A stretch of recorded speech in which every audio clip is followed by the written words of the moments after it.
school.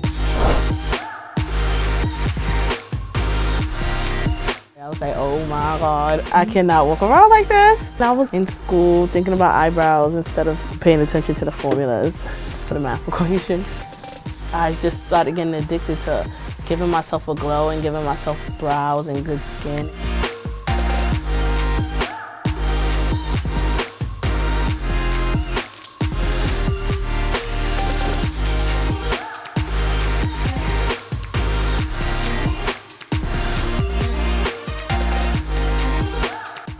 It's a reflection of who we are. I am a woman of color, and I feel like we don't get a lot of light reflected on us. It's not necessarily physically seen. Glitter is a representation of shining, the light that is within you. I feel like a lot of women of color are very strong and they go through so many things and they have this light to them, but you cannot physically see that light.